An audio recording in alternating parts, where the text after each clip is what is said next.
Jumpa kembali di MCT Journey Inspiration of Life. Pagi ini saya coba mau sharingkan teman-teman dengan temanya perbedaan parameter kesuksesan hidup bagi yang belum atau sudah mengerti kebenaran firman Tuhan. Dari dasar kitab Mazmur teman-teman pasal 73 ayat 1 sampai 20 dan kitab Mazmur pasal 73 ayat 21 sampai 28. Maksud dari perbedaan parameter kesuksesan hidup bagi yang belum atau sudah mengerti kebenaran firman Tuhan, teman. Bagi yang belum tahu akan kebenaran firman Tuhan, belum kenal, belum mengerti kebenaran akan firman, teman. Itu biasanya semua parameter kesuksesan hidup itu adalah ukurannya duniawi, teman. Ukurannya apa yang yang terjadi, yang dirancang dan mendaki bagi dunia, itu adalah ya parameter kesuksesan hidup, teman. Nah, begitupun juga bagi orang dunianya, teman. Orang dunia itu karena tidak mengenal atau belum mengenal atau tidak mengenal atau belum mengerti akan firman Tuhan, sama, teman. Jadi parameternya itu ya cuman sekedar apa yang dipikirkan, dirasakan dan dikehendaki oleh si manusia itu sendiri, disesuaikan dengan apa yang diperlukan oleh dunia itu gitu. Jadi larinya akan duniawi, teman. Bahkan teman-teman, bagi orang yang sudah berkeyakinan, jadi merasa, yang percaya diri bahwa sudah beragama, sudah terima Tuhan di dalam hidupnya, sudah mendengar firman Tuhan, sudah pernah mengenal firman Tuhan gitu. Ya biasanya otomatis dengan percaya dirinya, parameternya adalah ya pikiran, perasaan, kehendak yang dianggap bahwa sudah mengenal akan pribadi Tuhan Allah dan mengenal firman Tuhan Allah itu, sudah mengerti akan pribadi Tuhan Allah dan mengerti akan firman Allah itu, dipakai untuk parameter hidupnya seenaknya, pikiran, perasaan dan kehendaknya sendiri, teman-teman. Karena nggak punya dasar, nggak punya pegangan bahwa yang disebut pengenalan yang benar itu bukan sekedar hanya tahu, teman-teman. Yang namanya hanya tahu itu ya sepintas, mungkin pernah dengar-dengaran dari teman rohani, atau mungkin dari mentor rohani, atau dari rohaniawan gitu. Hanya dengar-dengaran saja dianggapnya sudah mengenal, teman-teman. Padahal itu cuma tahu. Kalau mengenal itu kan harus membaca, teman-teman. Harus benar-benar sudah lebih dari hanya tahu gitu, hanya sekedar tahu. Ya harus mengenal. Yang mengenal dari pengalaman saya, yang benar-benar harus membaca kitab suci kita, membaca firman Tuhan kita, membaca perintah dan peraturan firman Tuhan, sehingga kita tahu ada janji-janji Tuhan di dalam firman Tuhan itu, bahkan kita tahu ada rancangan kehendak Tuhan di dalam firman itu gitu. Nah, itu baru kita sebut mengenal, teman-teman. Mengenal firman Tuhan. Nah, dari pengenalan firman Tuhan itu, bayangan kita sudah mulai ada bahwa yang namanya pengenalan firman Tuhan ini seperti ini, di mana dikatakan bahwa karena sudah membaca beberapa kali periode gitu, beberapa kali kata, akhirnya mulai mengenal ya bahwa yang namanya firman Tuhan itu adalah Tuhan Allah. Tuhan Allah itu adalah firman Tuhan. Nah, di situ akan kebayang, teman. Begitu kita mengenal firman Allah, kita tahu bayangan bahwa yang namanya Tuhan Allah ini seperti ini loh. Dari mana? Ya dari persepsi firman Allahnya, teman-teman. Kalau kita ngotot mau maksakan diri, kita mau ketemu firman Allah, ketemu Tuhan Allah, kan memang dikatakan nggak bisa, teman. Tidak ada satu agama pun yang mengatakan bahwa kita bisa mampu melihat Tuhan Allah. Tidak ada gitu. Karena Tuhan Allah itu adalah roh. Jadi kita hanya bisa mereka-reka bahwa Tuhan Allah itu seperti ini loh. Ya dari karakternya, bukan dari fisik kenyataan Tuhan Allahnya. Dari karakternya Tuhan Allah itu kita bisa bercermin di dalam firman Tuhan Allah gitu. Yang Tuhan berikan kepada kita firman-Nya seperti ini. Berarti kita punya bayangan bahwa Tuhan Allah itu ya seperti itu gitu loh. Ya, sesuai dengan firman Tuhan Allahnya. Ini dari pengalaman saya seperti itu, teman-teman.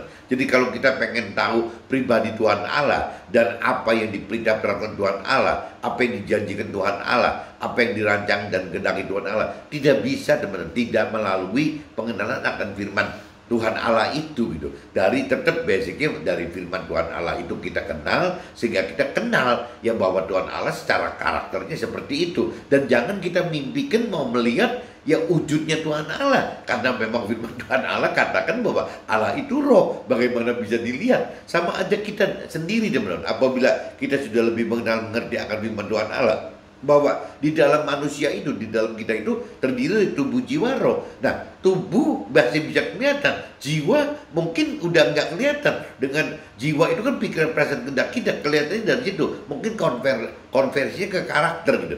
Tapi kalau bicara roh, sama sekali nggak kelihatan teman-teman. Roh itu adalah kelihatan dari cara hidup kita gitu. Cara hidup kita dalam keseharian hidup kita itu mencerminkan kedalaman roh kita sampai seberapa. Itu kelihatan teman-teman. Jadi roh itu ukurannya adalah dari mulai tingkat bayi rohani, ya nanti kanak-kanak rohani, naik ke dewasa rohani. Bahkan apabila saya urai lebih detail, dari mulai balita rohani, ya di bawah anak-anak berarti, baru kanak-kanak rohani, baru masuk ke remaja rohani, baru masuk ke dewasa rohani. Itu tingkatannya kelihatan sekali teman-teman, bahwa roh kita itu ada di posisi mana itu kelihatan dari situ teman-teman.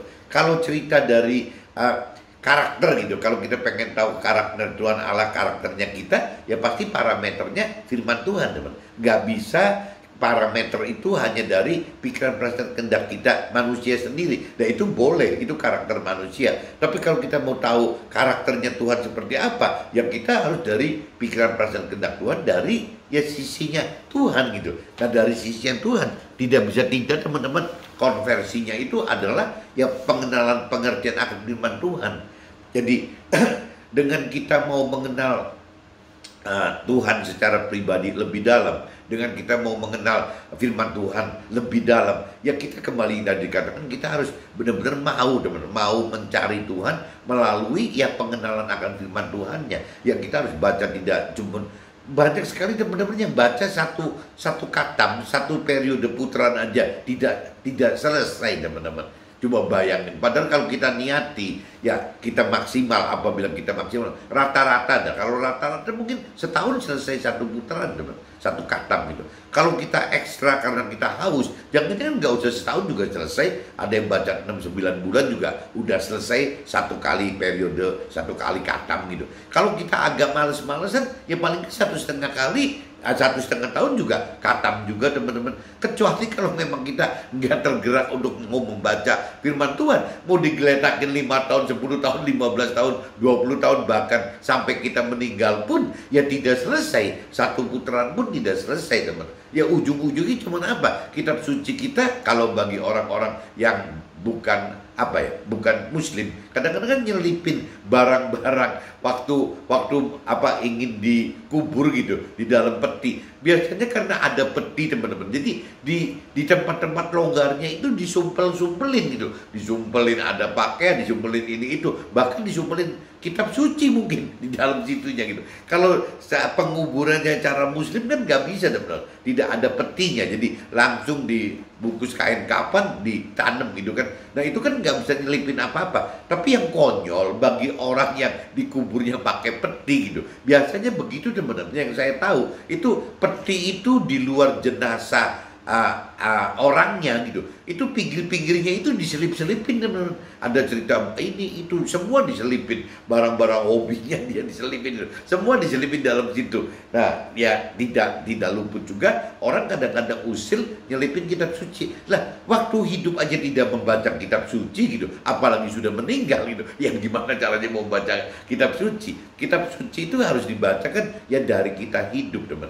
Untuk yaitu kembali lagi kita tergerak nggak untuk mau mengenal lebih dalam gitu. Ya kalau kita sudah mau mengenal lebih dalam, ya paling secara paling gampang itu ya harus membaca kitab suci, dirutinkan gitu. Ya itu pengalaman saya, kalau lagi haus sekali nggak usah setahun udah selesai satu putaran teman. Tapi kalau rata biasa-biasa aja ya setahun lah, anggap begitu gitu. Nah kalau agak keganggu-ganggu ya 1,5 tahun, mungkin sampai 2 tahun lah gitu. Nah tapi kan tetap lebih bagus teman, daripada sekarang orang sudah ikut terima Tuhan gitu ya, udah secara formalitas terima Tuhan, sudah berjalan 5 tahun tapi baca sekali juga nggak selesai teman-teman. Ya kalau mungkin bacanya lama ya istilahnya 1 kali katam 2 tahun.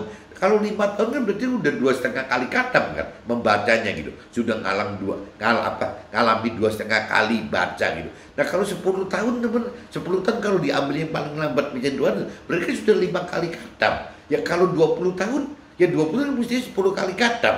Ya kalau 30 tahun berarti udah harus 15 kali khatam. Kalau 40 tahun gitu. Nah teman saya ada yang umurnya sudah 60-70 tahun teman-teman. Berarti dia dibaptis itu sejak dari umur 15.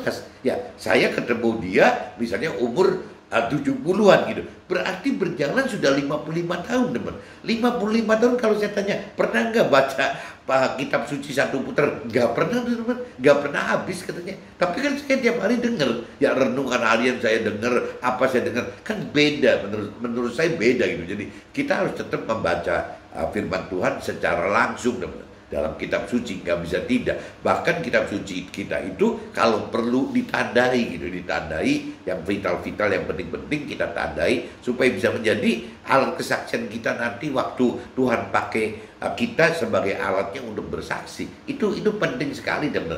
Nah nanti bagaimana kalau kitab sucinya penuh coret-coretan, kita perlu notes dari, ya nggak apa-apa lah, kita ganti kitab suci kan nggak apa-apa gitu, nggak ada yang ngelarang kok. Ya kalau kitab suci saya ada 3 gitu, ya nggak apa-apa gitu, ya nggak, toh yang satu udah penuh tanda-tanda, ya saya ganti, yang kedua penuh juga saya ganti, yang ketiga, kan harusnya gitu teman-teman. Jadi kembali lagi, kita untuk mengenal Tuhan lebih dalam itu tetap dibutuhkan, berarti kita membaca firman Tuhan. Itu yang paling inti teman, karena membaca firman Tuhan dari kitab suci itu ada di tangan kita gitu. Ya jangan sampai sudah umur 70-an ya atau 70-an sudah 55 tahun tapi baca satu pun tidak. Seharusnya teoritis kalau dibagi 2 tahun, kalau kita sudah bicara umur 55 gitu, 55, mesti kan sudah 20 kali lebih teman-teman. Padahal pengalaman saya membaca belasan kali, bahkan puluhan kali, anggaplah 20 kali gitu, itu juga rasanya nggak cukup teman untuk mengerti gitu. Kalau mengenalnya mungkin udah cukup. Jadi kalau sudah baca beberapa kali khatam gitu untuk kitab suci, teman-teman di Nasrani ya Alkitab otomatis. Kalau teman-teman saya atau keluarga saya di Muslim ya baca Al-Quran gitu. Ya yang namanya teman-teman saya yang di Konfusius atau di Buddha atau yang lain ya baca kitab suci masing-masing. Cuma bisa berapa kali khatam gitu, maksudnya gitu, supaya kita jadi lebih mengenal. Nah biasanya teman-teman kalau sudah baca, kalau 1, 2, 3 kali, 4, 5 mungkin masih belum teman. Tapi kalau sudah mendekati belasan kali, nah di situ Tuhan mulai bukain teman-teman bahwa yang namanya pengenalan akan firman Tuhan itu seperti ini. Yang paling gampang itu teman-teman setelah belasan kali membaca firman Tuhan, khatam gitu. Ya kita akan tahu bahwa di dalam kita itu manusia itu ternyata ada tubuh jiwa roh. Jadi kita tahu bahwa ada roh yang ada di dalam manusia itu. Beda dengan binatang atau robot gitu. Kita ada roh gitu. Kalau binatang mungkin ada tubuh dan jiwa, tapi kalau robot cuma tubuh aja. Kita jadi makin ngerti gitu bahwa bedanya manusia dengan binatang, hewan dan robot itu apa. Kita makin tahu. Itu satu. Kedua, lewat pembacaan kitab suci itu juga kadang-kadang nggak cukup teman-teman. Jadi kita mesti minta ikut pendalaman kitab suci gitu. Kalau di Nasrani ada teman pendalaman kitab suci, ya kita harus ikuti supaya kita jadi makin mengerti gitu. Maksud teori-teori firman Tuhan ini apa? Nah kita harus punya mentor rohani, kita harus punya rohaniawan gitu. Kita harus mulai baca-baca buku rohani kali, buku rohani yang bagus-bagus gitu. Nah kita juga mulai mendengarkan khotbah kali, mendengarkan sharing kali, sekali-kali ikut sharing kali. Jadi tidak mengenal itu tidak cuma cukup dengan membaca aja teman-teman, harus melakukan hal-hal begitu. Nah dari situ akan lebih tahu lagi bahwa untuk perbedaan antara tahu, mengenal dan mengerti itu beda teman-teman. Tahu itu kan usil-usil begitu saja gitu. Tapi mengenal itu kita sudah belasan kali harus mengenal, membaca firman Tuhan khatam gitu. Nah setelah itu baru masuk mengerti teman. Level mengerti itu apa firman Tuhan katakan harus menghidupkan roh Tuhan teman. Tanpa bisa menghidupkan roh Tuhan di dalam roh kita tidak pernah akan bisa mampu mengerti akan firman Tuhan dari pikiran, perasaan, kehendak Tuhan. Nah ini kita harus hidupkan roh Tuhan ini teman. Waktu kita sudah bisa mengerti bahwa ada roh kita dan ada roh Tuhan, Roh Tuhan adalah sumber kuasa gitu untuk bisa kita mengerti akan firman Tuhan dari pikiran perasaan kehendak Tuhan. Akhirnya kita jadi sudah lebih dalam mengenal firman Tuhan, sudah bicara mampu mengerti akan firman Tuhan. Jadi waktu kita melakukan firman Tuhan, teman, lebih mudah, teman, lebih mudah, lebih berani, lebih beriman gitu untuk berani melakukan firman Tuhan tanpa ada pengertian yang mampu mengerti, tanpa pengenalan yang dalam. Sulit sekali, teman-teman, melakukan firman Tuhan itu sulit sekali. Karena apa yang diperintahkan oleh firman Tuhan itu bagi dunia, teman, itu adalah hal yang tidak wajar, ya, dan kebodohan gitu. Bagi dunia itu melakukan firman Tuhan itu adalah kebodohan. Nah, ini kalau tanpa ada, kembali lagi, pengenalan yang benar gitu, pengertian yang benar, melakukan, ya itu nggak mungkin bisa. Bahkan firman katakan apabila kita cuma sekedar mengenal dan mengerti aja tapi tidak melakukan firman Tuhan, itu juga buat apa gitu, akan sia-sia. Sebaliknya apabila kita lebih mendengar-dengar saja tapi tidak melakukan, juga buat apa, teman-teman. Yang penting secara posisi Tuhan, dari persepsi Tuhan, ya kita ini melakukan firman Tuhan, bukan bagaimana seumur hidup kita sampai mati gitu, ya hanya melakukan pembahasan firman Tuhan saja, pendalaman kitab suci yang tidak ada hentinya. Ngapain gitu kalau kita tidak lakukan firman Tuhan? Ya firman Tuhan ingatkan begitu. Ada juga yang teman-teman yang bukan bolak-balik membahas teori rohani, tapi memperdalam terus, makin aktif melakukan tata krama agama, teman-teman. Ada juga yang seperti itu, yaitu juga jadi kacau lagi gitu.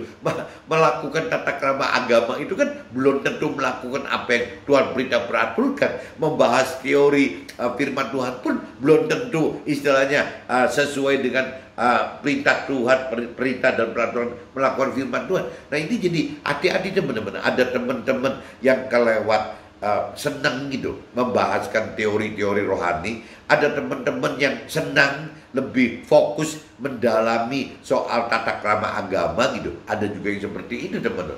Nah, ini kalau menurut saya ya dua karakter seperti ini agak nggak bisa maksimal. Bahkan mungkin ada juga, teman-teman, yang ketiga yang lebih ekstrim lagi, ya bicara tidak mengenal firman Tuhan atau segala macam, tapi diambil Tuhan Allah itu hanya diambil dari sisi rohnya gitu. Nah, roh ini yang tidak didasari dengan firman Tuhan, roh ini yang bisa bikin sesat, teman-teman. Akhirnya jadi seenaknya sendiri, bertapalah, merenungi atau kontemplasi yang kebablasan, ya kan tidak ada bimbingan firman, teman. Lama-lama kalau dilepas jadi dukun gitu, jadi ilmu hitam, karena nggak punya dasar firman Tuhannya. Jadi ada tiga, teman-teman, dari pengalaman itu ada tiga yang teman hati-hati gitu. Jangan sampai kita ikut Tuhan itu menjadi hanya pembahas teori rohani, teori firman Tuhan, ngebahas cuma itu saja gitu. Itu juga akan sia-sia, teman-teman, karena tidak bisa melakukan firman Tuhan.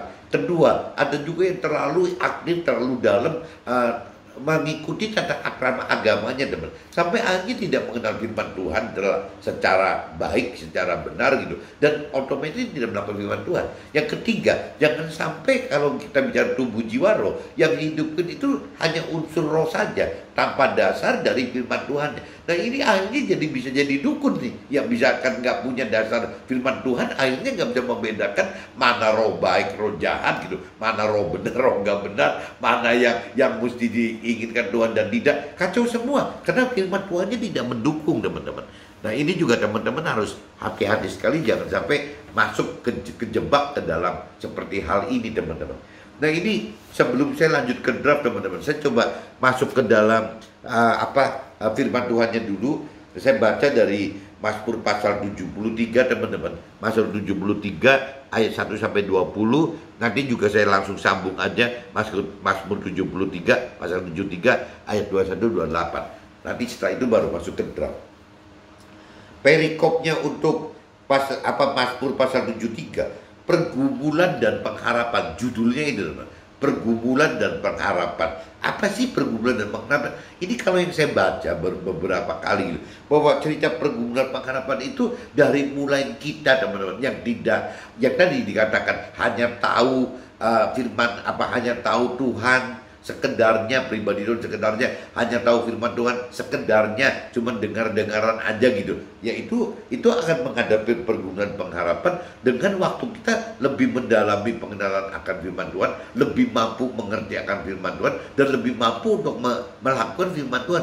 Ini yang disebut terjadi pergumulan dan pengharapan dari mulai kita yang yang tidak mengenal sama sekali akan pribadi Tuhan dan firman Tuhan, hanya nebak-nebak aja, akhirnya malah jadi kadang-kadang jadi cemburu sendiri. Orang dunia nggak usah serepot itu kok. Orang dunia tidak perlu mencari Tuhan, harus mencari firman Tuhan gitu. Bisa hidup, ya bisa makmur segala macam. Nah ini permulaannya jadi pasti ada pergumulan dan pengharapan, teman-teman. Sesungguhnya ayat 1 gitu. Sesungguhnya Allah itu baik bagi mereka yang tulus hatinya. Jadi dicapkan di sini bahwa Allah itu sebenarnya baik bagi kita yang tulus hatinya. Berarti apabila hati kita tidak tulus, ya kita bisa menilai Allah itu tidak baik gitu. Ya, bagi mereka yang bersih hatinya, itu akan menilai Allah itu baik gitu. Tapi kalau bagi yang tidak bersih hatinya, yang bisa menilai Allah itu tidak baik gitu. Tetapi aku sedikit lagi maka kakiku terpeleset, nyaris aku tergelincir. Nah ini waktu awal-awal teman, kita bisa ngomong bahwa Tuhan tuh apa sih gitu. Kok nggak bisa membedakan antara orang baik dan nggak baik gitu, orang benar dan tidak benar. Sepertinya orang baik malah tidak bisa hidup dengan baik gitu. Ya sebaliknya orang yang tidak baik malah jadi hidupnya baik gitu. Ini kebalik-balik gitu. Nah itu biasanya ada teman, pergumulan seperti itu awalnya pasti ada gitu. Sebab aku cemburu kepada pembual-pembual kalau aku melihat kemujuran orang-orang fasik. Sebab kesakitan tidak ada pada mereka, sehat dan gemuk tubuh mereka. Orang fasik di sini orang yang tidak mengerti akan firman Tuhan, teman-teman. Itu disebutnya orang fasik gitu. Sebab kesakitan tidak ada pada mereka, orang fasik itu tidak sakit, sehat dan gemuk tubuh mereka. Mereka tidak mengalami kesusahan manusia dan mereka tidak kena tulah seperti orang lain. Sebab itu mereka berkalungkan kecongkakan dan berpakaian kekerasan. Karena kegemukan, kesalahan mereka mencolok, hati mereka meluap-luap dengan sangkaan, dan mereka menyindir dan mengata-ngatai dengan jahatnya. Hal pemerasan dibicarakan mereka dengan tinggi hati. Mereka membuka mulut melawan langit, dan lidah mereka membual di bumi. Sebab itu orang-orang berbalik kepada mereka, mendapatkan mereka seperti air yang berlimpah-limpah. Dan mereka berkata, bagaimana Allah tahu hal itu? Ya, adakah pengetahuan pada yang maha tinggi? Sesungguhnya itulah orang-orang fasik. Mereka menambah harta benda dan senang selamanya. Sia-sia sama sekali aku mempertahankan hal yang bersih dan membasuh tanganku tanda tak bersalah. Namun sepanjang hari aku kena tulah dan kena hukum setiap pagi. Seandainya aku berkata, aku mau berkata-kata seperti itu, maka sesungguhnya aku telah berkhianat kepada angkatan anak-anakmu. Tetapi ketika aku bermaksud untuk mengetahuinya, hal itu menjadi kesulitan di mataku, sampai aku masuk dalam tempat kudus Allah dan memperhatikan kesudahan mereka. Sesungguhnya di tempat-tempat licin kau taruh mereka, kau jatuhkan mereka sehingga hancur. Ini cerita orang fasik, teman-teman. Orang fasik itu sesungguhnya oleh Tuhan sesungguhnya di tempat-tempat licin kau taruh mereka. Sesungguhnya di tempat-tempat licin Tuhan Allah taruh mereka. Orang fasik ini ditaruh Tuhan Allah di tempat-tempat yang licin, teman-teman. Nah, Tuhan Allah jatuhkan mereka sehingga hancur, dan Tuhan Allah lah yang menjatuhkan mereka sampai hancur gitu. Betapa binasa mereka dalam sekejap mata, lenyap habis oleh karena kedahsyatan. Seperti mimpi pada waktu terbangun ya Tuhan, pada waktu terjaga, rupa mereka kau pandang hina. Jadi setelah bergumul, ya semakin bergumul, ya arti kata kalau kita mau terus-terusan mencari pengenalan firman Tuhan, pengertian firman Tuhan gitu. Lama-lama kita tahu teman bahwa orang fasik itu awal-awalnya seperti itu, teman-teman. Jadi ya pasti ngalamin seperti tidak bermasalah, tapi ujung-ujungnya tadi dikatakan Tuhan itu taruh orang fasik di tempat yang licin gitu. Jadi satu saat bisa tergelincir. Nah, orang benar itu tidak mau dikasih hal yang licin. Maksudnya supaya orang benar tidak licin itu ya dikasih banyak permasalahan, teman-teman. Dikasih banyak penderitaan. Dari permasalahan penderitaan itu kita nggak bisa tergelincir, teman-teman. Karena banyaknya permasalahan itu hidup kita jadi hati-hati sekali. Hidup kita itu benar-benar mencari Tuhan, mengandalkan Tuhan gitu, bersandar kepada Tuhan. Saking apa? Ya saking banyaknya permasalahan, teman-teman. Ya ini yang Tuhan pengenkan seperti itu. Waktu kita banyak permasalahan, otomatis hidup itu menderita. Waktu kita hidup menderita, otomatis kita makin bergantung kepada Tuhan. Teori Tuhan itu seperti itu, teman-teman. Nah, teori-teori Tuhan seperti ini tidak digemari oleh orang dunia, teman-teman. Orang dunia itu tidak suka loh yang namanya bersandar, mengandalkan Tuhan, mengandalkan orang lain, bersandar orang. Itu orang dunia tidak suka. Orang dunia itu pengen mandiri, yang bisa hidup sendiri tanpa siapapun juga. Kadang-kadang orang tua yang tidak mengerti kebenaran firman Tuhan juga mendidik anak-anaknya begitu. Kamu harus mandiri, kamu harus mandiri. Tapi lupa loh, ya mandiri di kelas horizontal di antara sesama manusia masih boleh. Tapi kalau sudah bicara mandiri, tidak mengandalkan vertikal, mengandalkan Tuhan Allah, jadi kacau, teman-teman. Nah ini yang kadang-kadang orang tua itu harus sadar bahwa ya jangan sekedar, makanya harus belajar kebenaran gitu. Jangan sampai nanti disebut harus dewasa, harus mandiri, tapi akhirnya anaknya kebablasan, yang mandiri dan arti kata tidak mengandalkan siapa-siapa, tidak mengandalkan Tuhan sekaligus juga gitu. Nah ini jadi kacau, dan akhirnya orang ini jadi orang dunia murni gitu. Yang bagaimana hidup dengan cara-cara, dengan kekuatan sendiri saja, dengan pikiran, perasaan, kehendak, dan kekuatan kita tumbuh sendiri aja. Nah itu yang bikin kacau, teman. Jadi diingatkan sekali lagi, kita sebagai orang tua, yaitu kewajiban utamanya orang tua itu simpel banget. Bagaimana Tuhan minta yang periode satu itu, bagaimana menuntun, membimbing anak-anaknya mengenal kebenaran firman Tuhan. Bukan mempersiapkan warisan loh, teman-teman. Bukan mempersiapkan kepandaian duniawi. Bukan loh. Yang Tuhan titipkan itu kepada orang tua itu adalah bagaimana membimbing, menuntun anak-anaknya untuk bisa mengenal kebenaran. Itu syarat nomor satunya itu, teman. Tidak ada tugas yang lebih utama dari itu, dari Tuhan bagi orang tua, yang hanya menuntun, membimbing anak-anaknya mengenal kebenaran firman Tuhan. Itu. Tapi kalau orang dunia kebalik, teman-teman, bagaimana mempersiapkan warisan sebesar-besarnya. Nah, teman-teman sadar nggak apabila kita siapkan warisan sebesar-besarnya untuk anak-anak kita, untuk cucu-cucu kita, kalau tanpa ada dasar kebenaran Tuhan, itu akan habis. Bahkan bisa menghancurkan anak-anak dan cucu kita, teman-teman. Bisa membuat sesat gitu, karena mereka tidak butuh apa-apa lagi. Ya hartanya nyanding, tahtanya nyanding, nggak perlu apa-apa, akhirnya nggak perlu Tuhan itu. Nah waktu mereka nggak perlu Tuhan, lambat laun harta itu kan akan makin habis, teman. Karena tidak mengenal kebenaran, ya pasti akan habis gitu. Ya seperti cerita anak yang hilang itu kan, yang istilahnya yang meninggalkan orang tuanya, yang satu di rumahnya, itu kan lama-lama kan waktu kita tidak dengan hidup dengan pola-pola kebenaran, akhirnya kan harta si bungsu itu habis, teman. Habis itu kembali lagi tanpa membawa apa-apa. Nah prinsip dasarnya sama, dengan apabila kita tidak didik anak cucu kita mengenal kebenaran, jadi dikhawatirkan seperti anak bungsu tadi bisa terhilang dan habis gitu. Nah ini kembali lagi, jadi kita Tuhan tidak pernah ajarkan orang tua mendidik anak cucunya itu dengan bagaimana mewariskan harta benda gitu, harta benda untuk anak cucunya. Tapi Tuhan minta prioritas itu bagaimana memberikan bimbingan, tuntunan untuk bisa lebih mengenal dan mengerti akan firman Tuhan. Itu orang tua yang benar seperti itu, teman-teman. Tapi meskipun sekarang banyak yang salah kaprah gitu. Ketika hatiku merasa pahit dan buah pinggangku menusuk-nusuk rasanya, aku dungu dan tidak mengerti, seperti hewan aku di dekatmu. Tetapi aku tetap di dekatmu. Engkau memegang tangan kananku.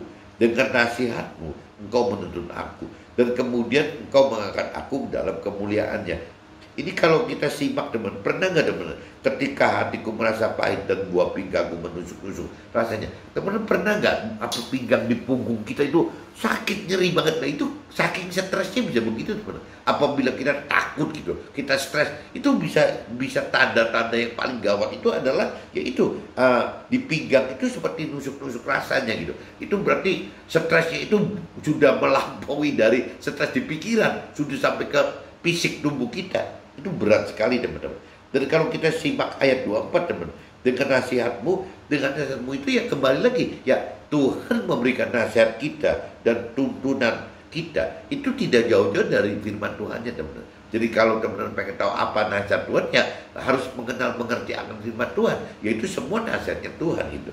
Nah, ini yang bisa membawa kita ke dalam kemuliaan yang Tuhan berikan kepada kita. Bukan kemuliaan dari manusia untuk kita, loh, teman-teman. Yang kita butuhkan dalam hidup itu adalah kemuliaan Tuhan, yang Tuhan memuliakan kita. Kita memuliakan Tuhan dan Tuhan memuliakan kita. Itu yang paling vital, teman-teman. Siapa gerangan ada padaku di sorga atau selain engkau? Siapa gerangan ada padaku di sorga selain engkau? Selain engkau tidak ada yang kuingini di bumi. Sekalipun dagingku dan hatiku habis lenyap, gunung batuku dan bagianku tetaplah Allah selama-lamanya. Sebab sesungguhnya siapa yang jauh daripadamu akan binasa. Kau binasakan, Tuhan binasakan semua orang yang berzina dengan meninggalkan Tuhan Allah gitu. Tetapi aku suka dekat pada Tuhan Allah. Aku menaruh tempat perlindunganku pada Tuhan Allah, supaya dapat menceritakan segala pekerjaannya. Nah, ini kunci akhirnya di sini, teman-teman. Kunci akhirnya itu di ayat 28, bahwa tugas kita itu adalah bagaimana menceritakan segala pekerjaan Tuhan Allah yang besar itu, teman-teman. Nah, supaya orang-orang bisa percaya kepada Tuhan Allah dan apa, jadi akhirnya melakukan firman Tuhan gitu, sehingga akhirnya mendapatkan ya keselamatan itu tadi, teman. Ya, kesuksesan bagi orang yang mengenal kebenaran adalah keselamatan akhirat, damai sejahtera di akhirat, dan menjadi keluarga Tuhan di dalam akhirat gitu. Itu yang target, parameter kesuksesan hidup bagi orang yang sudah tahu kebenaran firman Tuhan, ya itu, teman. Jadi bagaimana mencapai target selamat di akhirat, damai sejahtera di akhirat, dan juga masuk dalam surga gitu. Masuk dalam surga pun dibagi dua, masuk dalam surga sebagai warga negara surga, warga surga gitu, dan menjadi timnya Tuhan atau keluarga Tuhan di dalam kerajaan surga. Itu yang Tuhan inginkan, supaya kita bisa menjadi keluarga Tuhan. Ya, tidak jauh, teman-teman, bagaimana kita serupa dengan Nabi Isa, serupa dengan apa yang diperintahkan oleh Tuhan, dan sempurna seperti yang Tuhan rancang kehendaki bagi manusia itu. Itu target Tuhan, teman. Jadi target Tuhan itu bukan hanya kita masuk ke dalam surga, menjadi warga surga atau rakyat jelata saja di dalam surga, tapi Tuhan pengen kita itu jadi tim Tuhan di kerajaan surga, atau menjadi keluarga Tuhan di dalam surga, atau duduk di posisi yang tertinggi paling dekat dengan Tuhan di kerajaan surga. Itu kenapa Tuhan selalu gembor-gemborkan bahwa kita itu harus serupa dengan firman Tuhan. Kita ini harus bungsunya dari Nabi Musa sebagai sulung kita. Kita harus mengikuti apa yang dilakukan oleh Nabi Isa gitu. Nah, kita pun istilahnya harus sempurna seperti yang Tuhan rancang kehendaki. Itu Tuhan pengen seperti itu, karena Tuhan mengharapkan kita tidak cuma masuk sekedar warga surga atau rakyat jelata dalam surga seperti dilakukan orang yang baik-baik itu, teman-teman. Makanya Tuhan pengen kita itu bukan cuma berhenti di baik, tapi kita harus mampu yang benar gitu. Benar itu adalah maksimal melakukan firman Tuhan, sehingga ya kembali lagi ya bisa menjadi masuk ke dalam kerajaan surga sebagai keluarga, sebagai tim, sebagai yang posisi yang terdekat dengan Tuhan Allah. Itu kuncinya itu, teman. Nah, ini saya sudah bacakan, teman-teman, di kitab Mazmur pasal 73 ayat 1-20 dan kitab Mazmur pasal 73 ayat 21-28. Saya coba masuk ke dalam draft aja, teman-teman. Siapa tahu bisa lebih jelas gitu. Kitab Mazmur pasal 73 ayat 1. Sesungguhnya Allah itu baik bagi mereka yang tulus hatinya, bagi mereka yang bersih hatinya. Jika kita belum kenal dan tidak mengerti akan rancangan dan kehendak Tuhan pada akhir hidup kita di dunia ini, maka kita akan cemburu kepada orang-orang dunia ataupun orang-orang berkeyakinan yang hidup hanya dengan parameter dunia yang sementara ini, yang fana ini, ya ini yang kadang-kadang untuk awal-awal ini bikin kita jadi seperti bergumul, teman-teman. Kesel sendiri, mangkel lah segala macam. Karena kita selalu bandingkan, kok firman Tuhan yang perintah peraturan misalnya ke kanan, tapi orang duniawi kok pada jalannya ke kiri gitu. Sedangkan ke kiri itu kayak tidak mengalami apa-apa. Orang duniawi dan orang keyakinan itu tidak mengalami hal-hal yang bahaya, yang menderita. Tidak gitu. Nah, kita justru yang milih ke kanan ini kok yang kenapa jadi banyak sekali permasalahan, ya banyak sekali penderitaan yang kita bisa alami, banyak penindasan, cemooh segala macam itu itu pergumulan teman, pergumulan karena kita belum tahu gitu, belum lebih dalam mengenal, belum mampu mengerti ya apa sih sebenarnya rancangan kehendak Tuhan yang tadi dikatakan gitu. Jadi Tuhan itu membiarkan orang yang dunia, orang berkeyakinan, orang fasik yang tidak mengenal mengerti arti kebenaran firman Tuhan, yang tidak mencari kebenaran dari firman Tuhan, ya itu tidak tahu bahwa Tuhan itu tempatkan mereka di tempat yang tidak ada permasalahan, tidak ada penderitaan, tapi ujungnya tergelincir, teman-teman. Itu yang kita harus ngerti bahwa Tuhan itu seperti itu. Kenapa Tuhan kasih permasalahan dan penderitaan karena kita? Supaya jalan kita tidak licin, teman. Sehingga kita selalu ingat kepada Tuhan, selalu kembali ikuti perintah-perintah firman Tuhan, berpegang, mengandalkan, bersandar kepada pribadi Tuhan Allah. Itu yang Tuhan inginkan. Ya, sehingga kita diberi permasalahan dan penderitaan. Jadi apa ya, kalau cerita kita udah lebih dewasa rohani, kita malah berterima kasih dengan permasalahan penderitaan yang kita alami. Meskipun berterima kasih apa, mungkin bagi orang dunia bego banget, udah ngadepin permasalahan penderitaan kok berterima kasih. Itu beda persepsi di situ, teman-teman.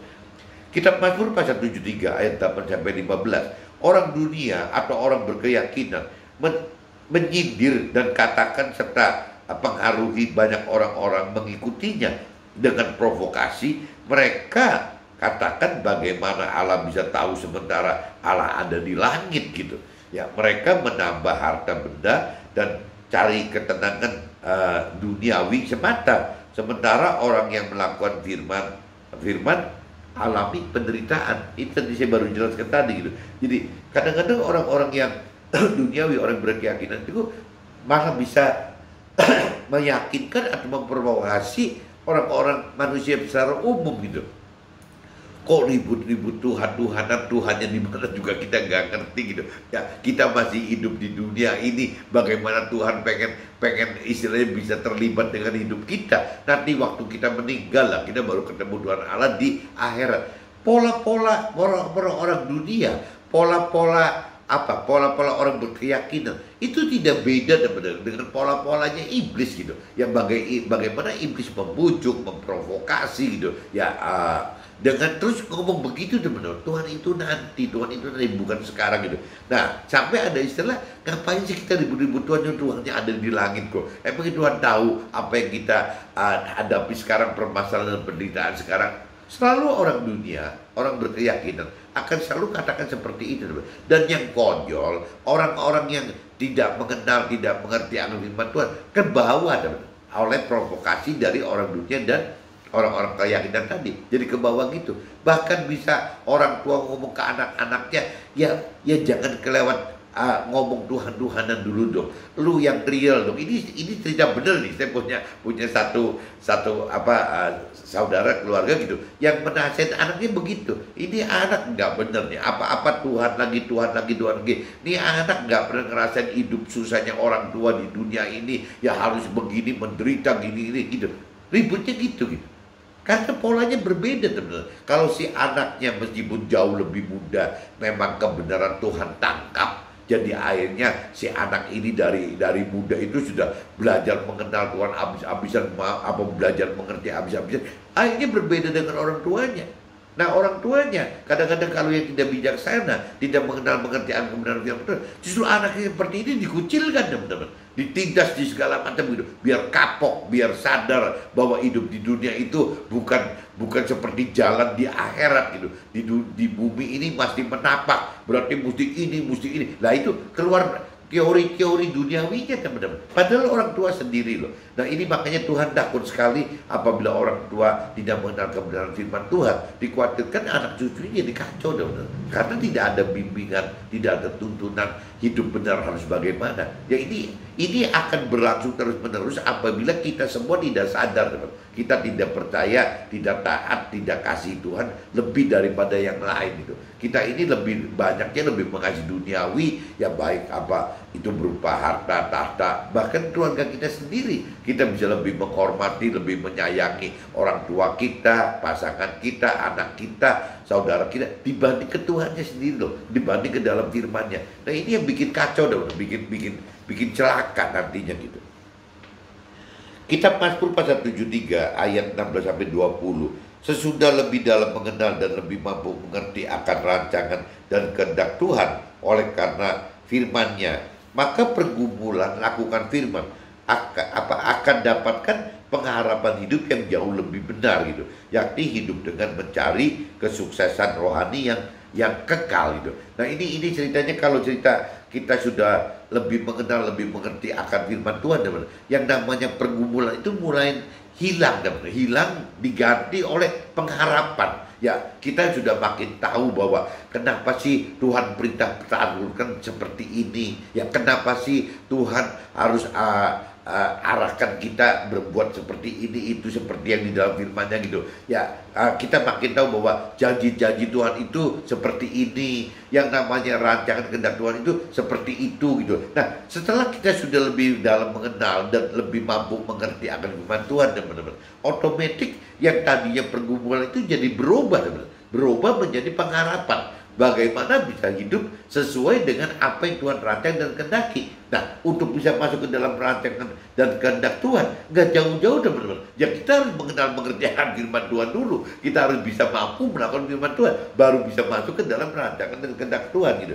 Nah ini, tapi setelah kita dewasa rohani, ada saat-saat kita jadi makin apa, teman-teman, makin tahu dan makin mengenal dan makin mengerti bahwa ya rancangan kehendak Tuhan itu seperti itu. Ternyata bukan targetnya di dunia ini gitu. Karena bagi Tuhan ya dunia ini adalah sangat fana, sangat sementara, hanya 70-80 tahun saja, teman-teman. Ya, dibanding kalau kekekalan itu tidak berbatas gitu.